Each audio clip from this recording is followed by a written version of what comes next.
Good evening, ladies and gentlemen. Welcome to Reference Point. I'm your host, Dave Cokerhook, and this evening we're going to be talking about emergency preparedness. It's a topic that we talked about on Reference Point a couple of years ago, but I think it's been a while, and I think it's a good time for us to really start digging into this again. With me this evening are Sean Simonson from the city of Milpitas Fire. He's the Office of Emergency Services Coordinator there, and Lynn Brown, who's the Office of Emergency Services Coordinator in the city of Mountain View. So gentlemen, welcome. Thank you for being here this evening. I appreciate you coming in. Thanks for having me.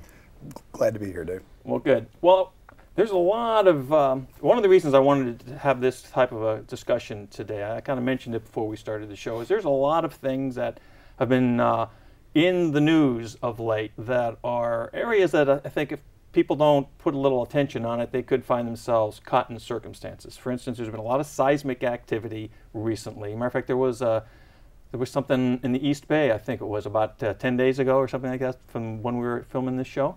We hear that there's supposed to be a lot of rain this winter, so we may have flood situations.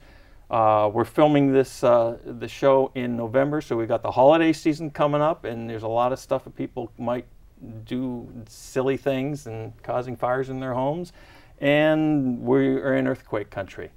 And oh, by the way, we've got the H1N1 thing going on too. So there's a lot of stuff that's going on that I think people need to think about that they may have not thought about before. So I was hoping that we could start by having you guys tell us a little bit about what your departments are responsible for in your respective communities, and then how that equates to activities countywide, if we can, as well. Go ahead, Sean. All right. Well, in Milpitas, the Office of Emergency Services is responsible for the volunteer emergency responders, which would be our CERT program. We call them SAFE, Strategic Actions for Emergencies. These are John and Jane Doe who have got some sort of qualification to be... That's right. They're residents of the city, or they're frequent visitors to the city that we've trained over the course of 7 weeks, and they receive certified training from the FEMA website. Okay. And so I'm responsible for maintaining that group, as well as our spontaneous unaffiliated volunteers, which we can go over later. We're also responsible for the Office of Emergency Services Emergency Operations Center in Milpitas. So the Emergency Operations Center, is that, what does that mean? That's the team that dispatches things or coordinates communication if there's a problem, or? That's right. It's the hub where, in the event of an emergency, a disaster, man-made or natural. Thanks. These people from our city, our senior staff people, get together in a room and basically develop a theory or a plan on how to treat the disaster itself.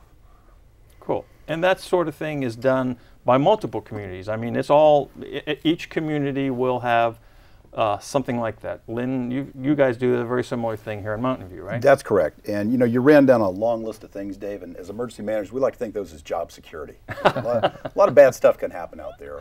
I like to tell people, for earthquakes, for instance, you hear about 67% chance of an earthquake in the next 30 years. I tell people every day when you get up, it's 50-50. There will be or there won't be one today. But yeah, as Sean mentioned, we're in charge of the city's emergency plan. We do training for businesses, schools, residents, city employees. It's our job to be sure the city is prepared for whatever bad thing might happen, whether it's a fire, a flood, an earthquake, a terrorist attack, or a plague of locusts. We need to be sure that the city is good to go if and when that does happen. And the Emergency Operations Center in particular is kind of the thing you see in the movies. It's the command post. Right. So everybody goes there, all the big decisions are made there. Things are happening out in the field, but the command decisions are made in the Emergency Operations Center. Got it. Okay. And so let's talk about a little bit. You mentioned something about businesses. Clearly there's the fire department, the police department, and whatever else within the city and or county agencies, right? But then you were talking about private individuals, businesses, and whatever. And what role does that play? And what are we talking about there? What are we trying to get people up to a level of understanding regarding? Well, we need to be ready, because right now, and I'll let Sean speak to his city, in the city of Mountain View, we have 19 firefighters on duty right now to cover this entire city. And our standard response to a structure fire is 3 engines, a truck, a rescue, and a battalion chief. So that's about 15 of them right there. they're headed out to that one incident. So normal times, if we have a problem in Mountain View and we need help, it's not a problem. We can put out a call for mutual aid, and we'll get help from Milpitas, from Palo Alto, from Sunnyvale, from County Fire. All those folks can help us out. In a large-scale emergency, they have their own problems, and they can't come to help us. And that's why it's so important for citizens to be prepared. Have the supplies that you need, have a family plan, and be able to react and help yourselves and keep those small things from getting bigger. Got it. Sean, let's talk a little bit about this concept of a family plan. Lynn just talked about that. And I know this is something that is done regardless of what community you're in. That's right. But what does that really mean?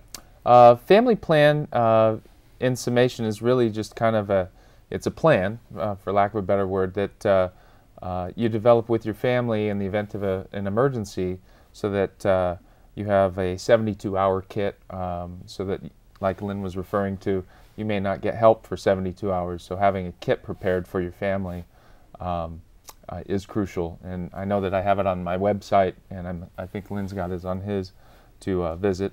Also having an awareness of, in the event of a disaster, where do you go?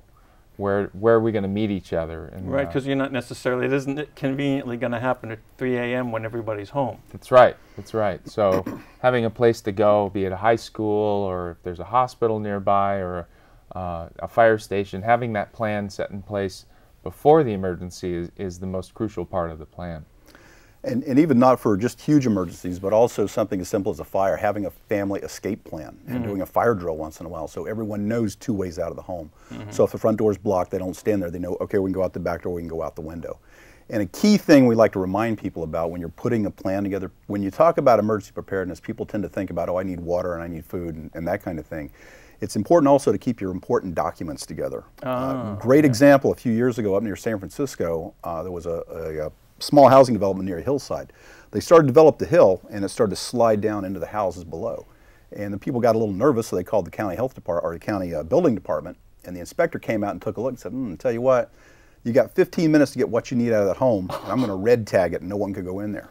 Ouch. So what do you get out of your house if you only have 15 minutes? Right. So having, insurance documentation, certificates, all those important papers can really make a big difference. Sean, is there some kind of like a checklist that you guys provide for people off of your websites and stuff like that to kind of help them get a feel for what they should be doing in this regard? That's right, yeah. We do. We provide a checklist. I think mine's up to 72 recommended pieces, depending on, like I use myself as an example with my 72-hour kit. There's medication or there's medical equipment that I need that I like to keep in my kit. Like Lynn was saying, it's got to be ready to go. You got 5 minutes. So those things are important to me. If someone maybe has an oxygen necessity, they need to have the oxygen ready. That's part of their kit. So it sounds daunting being 72 different types, but they may not all apply, and they may, depending on what you really need to build your kit with. And kind of the bonus we get here in California is that you never know when it's going to happen. I'm from Florida originally, so in Florida, hurricanes are the big deal. Most of the, in fact, there's one heading toward the Gulf right now. And the big thing with that is, with a hurricane, you get a tropical depression. Now it's a tropical storm. Now it's a hurricane. It's going to land between these two cities in the next 12 hours. You get a little advance warning. Exactly. Sure. So you have the time to go to the store and get, ice and beer and stuff for your hurricane party. But we don't have that luxury here. It could be every day. And like I say, 30 years is a mortgage. People don't think in terms of 30 years. So it's important to have that stuff and have it ready to go every day. I think this is the sort of thing that when people either get a presentation like this from a local representative coming to their community, or they see a show like this, they're going to sit there and go, oh, yeah, I got to do that, and they'll go out and they'll put something together, and it'll sit there for 3 years, unattended or whatever. And I'm probably a good example of being the normal guy in that regard. It's like, oh, yeah, well, I know we need to do these things, and so you do it to a certain degree, and then maybe it just isn't all there, I also think we've got whatever you need in your home, but you might be traveling. I might be on my way to work in my car when something happens, and there may be, circumstances like that too. So how do you really, what are the guidelines here relative to an unattended emergency kit? And it can be daunting, as Sean said. And what I tell people, start small. Just get a few things. If you just have a few basics. Ideally, you want to have some preparedness supplies at home, some supplies at work, and some supplies in your vehicle, assuming you drive. If you ride public transit, that's hard to do. Yeah. But you know, at home, at work, and in your car, and that gives you a good starting place to start. And you raised a very good point, Dave, about renewing and updating that stuff. Well, you can't put a kit together; it won't last forever. Seriously, I've been to people's homes. We're doing the emergency preparedness talk, and I say, "Hey, do you have a kit?" "Sure, we do." And we go out in the garage, brush off some dust, and open up the lid to the trunk there. And they pull up this can. It's kind of bulging at the seam. The label's falling off, and a bag of dust. And I go, "That's pretty good. What is that?" And they go, "Well, that was cream of tomato soup and some crackers." And I go, "Well, when did you put that together?" And they always say, "Well, 1989, right after the big earthquake." Yeah. So you have to renew that stuff at least once a year, just like the batteries in your smoke detector. When the time changes, check your emergency supplies. And in Milpitas, we do a 72-hour kit party. Oh, and cool. Every year, right when we do because October is normally Fire Prevention Month, we make it happen then, and we get together, and everybody gets to sample their emergency response meals, which is normally what goes bad on the annual basis. So people get the experience of opening up a meal ready to eat, also known as an MRE, or like canned soup, and it really gets people thinking about, well, maybe we should actually rotate this in and out. You know, you could actually make it part of what you're doing. You just pull it out, and put the That's right. just rotate it. Okay. That's right. And another good way I do with my family when we go camping in the summertime, we'll try to use our Oh, yeah, supplies there you go. and then restock them. And there's always food drives around the holidays, so you can donate stuff, and that gives you a chance to resupply. Right. And you know, Sean mentioned the MREs, and sometimes they get kind of a bad rap. People go, well, you know, they don't taste that great. My grandfather used to say the difference between food that you like and food that you don't like is about 12 hours without food. You know, so check it out. About 12 That's gonna be hours. I okay, like that. you know? That's good. That's good. Well, let's talk about a couple of specific kinds of things right now. And I think I want to bring up the topic of H1N1 because this is on a lot of people's minds. And, you know, this whole thing about pandemic this and all that kind of stuff. So from a community perspective, what do people need to be thinking about as it pertains to the sort of services that you guys provide? Sean, let's start with you. We're very lucky in Milpitas. Our fire chief is very proactive with the H1N1, as well as our fire marshal, who's been helping me out a lot with it lately. We're trying to spread the word via the internet, the TV, and the radio, and keep our residents informed of exactly what's going on, because it is changing a little bit as it goes, the H1N1. It's altering and it's mutating, and now the county's offering mass inoculations, I think they're calling them now, at community centers and whatnot. And so our big push right now is the education, to let people know, you know, cover your cough with your arm and wash your hands, and don't leave the bathroom without turning the sink on. Good rules of hygiene like that we're really working on with the community. Got it. And I think we're very fortunate here in Santa Clara County. Our public health department is very active. We're getting a lot of information from them. We have conference calls weekly. Each of the cities report their status about what's going on. Oh, okay. The good news is that it hasn't been a lot more deadly than seasonal flu. There have been more deaths that certainly have gotten more attention just because it's a new thing. But to this point, it hasn't mutated like the Spanish influenza of 1918. So it's Right. definitely out there. It's definitely something to worry about. But it's not killing millions of people at this point in time. As Sean said, now it could mutate and change very soon. Sure. But if you follow those basic techniques of, you know, washing your hands, covering your cough, staying away from sick people. If you're sick, don't be a hero and go to work. Stay home and spare everybody from getting sick.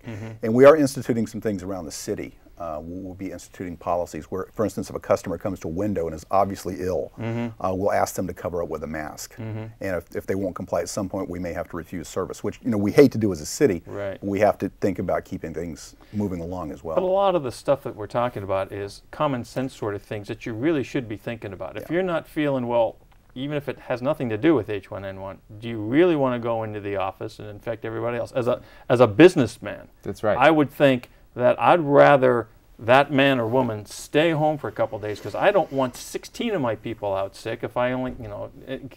Yeah. But you don't think about that necessarily. You kind of like, I'm going to tough it out, you know. Hey, macho, tough it out. You get that a lot, but and also brings up the need to be prepared. Where if the pandemic does get worse and we see a slowdown in services and things, we go to it's called social distancing, where schools are closed, theaters are closed, Right, public gathering spots are closed, so people aren't mingling and spreading the virus. Then it's very important to have some supplies at home. You know, have some some beverages stored, Gatorade or something to just keep yourself hydrated. Have some gauze masks and gloves and things like that. So all around, you just need to be situationally aware and try to be prepared as much as you can. Good. One of the big preparedness points too is now you're able to go to your doctor and let them know that you're interested in that type of protection. And most doctors are very forthcoming in giving a prescription for it. I think it's about 60 cents total for the entire prescription for it. So there's a lot of people that are actually going to their own doctor to get better prepared. Which is wise. It's a good thing. It doesn't hurt to get the vaccine, and it's good to get both the seasonal flu vaccine and the H1N1 is just coming online. Right. There has been some notice lately. There hasn't been enough of it. They are making. I'm confident in the near future there'll be plenty of the H1N1 vaccine. They're to go making it around. and they're shipping it and that sort of thing. Okay, let's going to move on to another topic. I want to talk about the fact that here we are, as I said at the intro, we're approaching the holiday season. Okay, every year you see on the news or you read in the papers about things happening. You know, I mean, you have the cold weather, so people are trying to light fires in their fireplaces. You have the live trees that you're bringing in that dry out and whatever, and people are putting more lights on than, you know, all that sort of stuff and just draining. So let's talk a little bit about that. What are some things that people just to be conscious of so that you are not endangering yourself and your family? We'll start with that one with you, Lynn. The first and biggest thing you need to do is be sure you have a smoke detector and be sure to keep batteries in it. My other job in the department, I'm also the public information officer. In the last 9 years, I've been to 6 fatal fires. Every single one of those fires, there was a smoke detector in the home with batteries taken out of it. So it's critical. In fact, one of them about 4 years ago was on Christmas Eve, as a matter of fact. They had a fire, no batteries in the smoke detector, and it just gives you that little bit of warning so you can get out. Right. And other than that, it's stuff basically we all learned it in grade school. You know, don't overload your electrical sockets, don't run cords under the carpet. If it looks like it's not a good idea, it's probably not a good idea. Yeah, so why do we do that stuff anyway? Great question, really. To piggyback on what Lynn was saying, though, is there's a reason that October is Fire Prevention Month, and it's because it ramps up into the bigger holidays, and it's so much just common sense that people have a tendency to forget over the course of a year, because if you're not practicing it, it goes away. Right. So in Milpitas, we really try to reinforce that with our public education and our public information to let people know, you know, hey, if you're going to get a Christmas tree, make sure it's in a safe area, and you know that. You guys are giving the same message to people all the time. Does it get frustrating? Not for me, it doesn't. I think we put it out and we try to get, you know, you can lead a horse to water, you can't make them drink, as they say. Right. But I think if you just keep putting it out there and people see things that happen around them, they go, you know, if I'd taken a little bit of precaution and prevention, maybe that wouldn't have happened. And particularly if it happens to someone they know or they see it firsthand. When you go to a fire, after a fire, and Sean's a firefighter for a long time, he can tell you this, just the smell and the look, once something has been burned, is really horrible. You cannot get it back. And even if the stuff in your place is okay, it's going to be so smoky, you're going to have to throw it out and buy new stuff. It's really funky. So, and in particular, as Sean mentioned, we get into the holidays and the days are getting shorter, the weather's getting colder. People go inside, and so if you have a heater, be sure to keep some clearance away from that heater. I've seen several fires with wall-mounted heaters, and there's a chair next to it, some clothes on it. Next thing you know, you have a fire. Or somebody cranks the thermostat and forgets about it, and again, leaves something too close. So, you know, just some common sense goes a long way. And if anywhere there's a heat source, you know, it's a potential. And in your home, probably the biggest area for fires are in your kitchen. Oh, sure. You know, so think about, watch what you're doing, and keep a fire extinguisher in your kitchen. Yeah. I have all the time, we talk about if you have a fire in your kitchen, what's the easiest way to put it out? And people say, oh, I put baking soda on it. I go, how much baking soda do you have in your kitchen? I've got a little box in mine. Right. Yeah. So the best way, if it's in a pot, put the lid on it. Yeah. It'll take away the oxygen, it'll go out. But if you do have a fire, call 911. Even if you put it out, call 911. Let the professionals come out. Be sure the fire hasn't extended. Sometimes they can extend into the walls behind a stove, for example. Sure. And they incubate for And hours. you don't, it's important that makes sense to have a professional come out and check. Absolutely. these things. We have these cool, actually thermal imaging cameras. Oh, like that's goggles cool. where we can look Yeah. at the wall and see if there's a hot spot in there. Oh, right out of the movies. Yeah, That's right. Very stuff. cool. That's Very right. cool. So you guys were telling me just before the show that there are certain things or processes or actions, whatever, that Santa Clara County had initiated. I don't know if it was in any particular city here, because I know you've got the cities, Milpitas, Mountain View, Sunnyvale, Santa Clara, whatever, but there's also the whole county is involved with various things. But you were saying that we've become the model for certain activities statewide. Is that? There are some things done. We've had a very effective Emergency Managers Association here for a long time, 25, 30 years it's been in existence, and we've been able to work cooperatively rather than cities working on their own. We work cooperatively toward regional projects. One example I can tell you is the Emergency Volunteer Center program that we set up. One of the things after disasters, people want to help. And you get a lot of, they're called SUVs, spontaneous unaffiliated volunteers. People you've never met or heard of, but they want to help. Right. And a lot of times people just kind of turn them away, and you get some bad publicity out of that as well. So we set up the EVCs, Emergency Volunteer Centers. Mountain View is the North County. I believe Milpitas is the other East County. That's right. And we've designated certain cities to open a place where volunteers can come and be processed so they can be assigned to other areas. So and they can be really anything from like a doctor to a lawyer to a pilot to a priest to, that's why, like Lynn was saying, when before this program was in existence, we were sending doctors away. They're very crucial to the recovery. So yeah, it's really important because you get some really professional people out of it. Yeah, they're looking to try to assist, but didn't have a way, didn't know how to. That's right. And to follow up, after we instituted this program a few years ago, and again, the state looked at it and said, hey, that's a pretty good system. That seems to work out pretty well. So they took that and sort of made it the standard and made that model available statewide. So other counties as well can implement that and have a way to handle the spontaneous unaffiliated volunteers. Very cool. Kudos for us. Yeah. We like to hope so. That's cool. All right, so we talked a little bit about the kits, we talked about information and whatever. Tell me a little bit about what you guys do. What's your day like? Go ahead, Sean. How long's the show? Yeah. My day. So it's generally a 10-hour day. I do a lot, as Lynn does, I do a lot of work with grant funding. We do a lot of public education in terms of emergency response. We also do a lot of internal education, Emergency Operations Center training, what's considered NIMS training, which is the National Incident Management System training that all employees are required to be certified on. So there's a lot of that. There's so you guys have to have a very broad perspective. I mean, knowledge in a lot of areas, it would seem, is what you're telling me here, yeah? I like to tell people we know a little bit about a lot of things. Yeah. It covers, it does overlap because you're dealing with every department in the city. You're dealing with outside agencies, you're dealing with grant funds, you're dealing with private entities as well. So it can be pretty interesting. I think the thing I like about it is it's always different. Every day is a little bit different. And I get a lot of opportunities to go out and my family, my district, a lot of chance to work nights and weekends, because you go where the people are. Yeah. And if somebody says, hey, can you come be on my show, or can you come to my block party, or can you do this? We always say yes. Yeah. Because you want to take every opportunity to get the word out to people and let them know you need to be prepared. And you guys are a focal point for so much, but you individually are the department, right, within your communities. That's right. Yeah. So people are calling on if a request comes in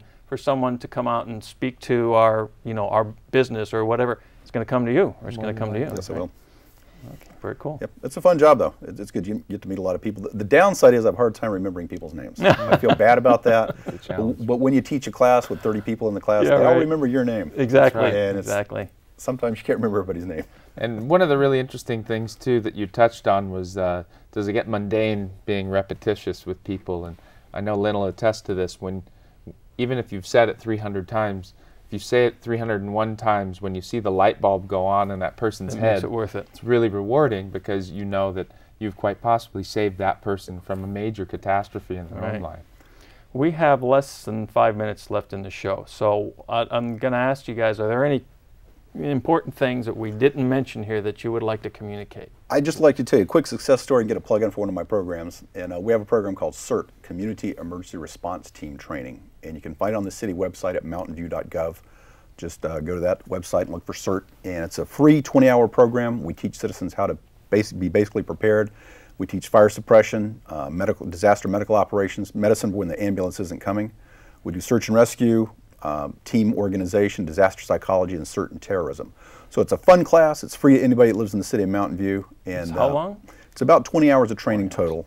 We broken up into go through it. We do it. We do it over 4 weeks. We do 4 hours, 4 nights a week, and then a 4-hour segment on a Saturday. And on that day, you actually go to the fire station and you put out a fire. You search a building. You do all those things hands-on. So it's a lot of fun. And real quick, my success story: I taught a class for the Mountain View Wisman School District, and we did fire suppression, talked how to use a fire extinguisher. And the very next day, I got a call from one of the teachers. Somebody had set a garbage can on fire in the bathroom.